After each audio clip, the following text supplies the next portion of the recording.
So again, no diss Lawnmower Man here. The Yellow King, satanic serial killer riding around in a white pickup. The crime series, The True Detectives, based on actual events.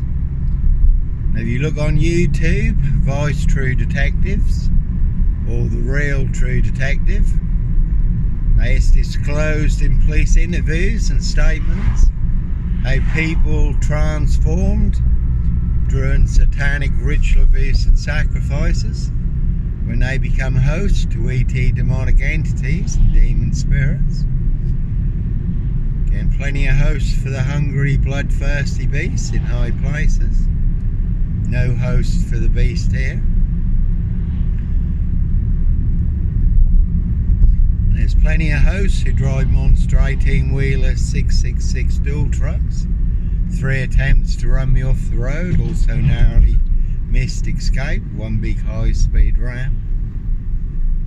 And there's a good film, Duel, old classic film, Duel.